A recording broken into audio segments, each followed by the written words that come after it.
मौलवी साहब, भारी आवाज में निकाह पढ़वा रहे होते हैं। क्या आपको यह निकाह कबूल है? आयरा की आंखें भरी हुई है, होंठ कांप रहे हैं, लेकिन वह हिम्मत जुटाकर कहती है, मुझे कबूल है। कामयार की आवाज में भरोसा है, मुझे भी कबूल है। निकाह मुकम्मल हो जाता है, लेकिन इस खुशी के लम्हे में भी इरफान साहब के चेहरे पर सन्नाटा पसरा रहता है। उनकी आंखों में न बेटी की खुशी है, न दामाद के लिए अपनापन, बस आग है, नफरत की आग। निकाह खत्म होते ही आयरा रोते हुए अपने अब्बू की तरफ बढ़ती है। वह कांपते हुए हाथ आगे बढ़ाकर कहती है, अब्बू, मुझे दुआ दे दीजिए। लेकिन इरफान साहब गुस्से में उसका हाथ झटक देते हैं। सभी के सामने पत्थर बने दिल से कहते हैं, आज से मेरा और तुम्हारा रिश्ता खत्म। मेरे लिए तुम मर चुकी हो आयरा।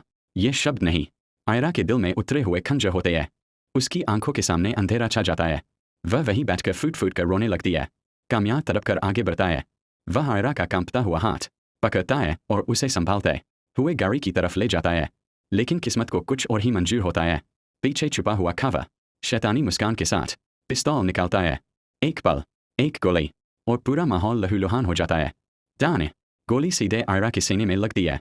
वह कामयार की बाहों से फिसलकर जमीन पर गिर जाती है, खून से लथपथ, बेजान। हर तरफ चीख पुकार मच जाती है। यह मंजर देखकर इरफान साहब के होश उड़ जाते हैं। वह चीखते हुए दौड़ते हैं। आयरा। पहली बार उनकी आवाज़ में बाप का दर्द होता है।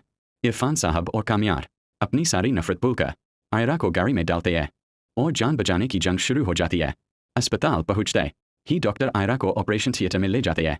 बाहर इरफान साहब और कामयार बेचैनी से टहल रहे होते हैं। हर सेकंड किसी सदी से कम नहीं लगता। कुछ देर बाद डॉक्टर बाहर आते हैं। पेशेंट की हालत बहुत नाजुक है, बहुत ज़्यादा खून बह चुका है, तुरंत ब्लड चाहिए। इरफान साहब के पैरों तले जमीन खिसक जाती है। तभी कामयार बिना सोचे कहता है, डॉक्टर, मेरा ब्लड ग्रुप आयरा से मैच करता है, आप मेरा खून ले लीजिए। कामयार अपनी जान की परवाह किए बिना अपना खून देकर आयरा की सांसें वापस लाता है। कई घंटों बाद आयरा की पलकों में हरकत होती है। वह धीरे धीरे होश में आती है। कामयार की आंखों में खुशी के आंसू छलक पड़ते हैं। वह उसकी तरफ बढ़ता है, लेकिन इरफान साहब उसे दरवाजे पर ही रोक लेते हैं। वह गुस्से में कामयार को धक्का देकर कहते हैं, खबरदार जो मेरी बेटी के पास आए, तुम्हारी वजह से आज मेरी बेटी मरते मरते बची है, यहाँ से चले जाओ। टूटा हुआ, अपमानित कामयार वहाँ से निकल जाता है। गुस्से में वह सीधे फरीहा के घर पहुँचता है। अंदर फरीहा और खावर मौजूद होते हैं। फरीहा हंसते हुए कह रही होती है, बहुत अच्छा किया खावर, अब आयरा और कामयार कभी एक नहीं हो पाएंगे।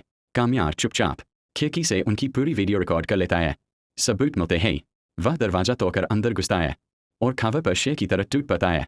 खावर की बेरहमी से पिटाई होती है। कामयार उसी वक्त पुलिस को कॉल कर देता है।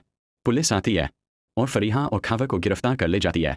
कामयार तुरंत अस्पताल लौटता है ताकि इरफान साहब को सच्चाई बता सके, लेकिन वहाँ पहुँचकर उसके पैरों तले जमीन निकल जाती है। आयरा वहाँ नहीं होती। वह घबराकर इश्तियाक को फ़ोन करता है। इश्तियाक बताता है, इरफान साहब आयरा को लेकर हमेशा के लिए लंदन जा रहे हैं। वो लोग एयरपोर्ट के लिए निकल चुके हैं। कामयार की सांसें थम जाती है।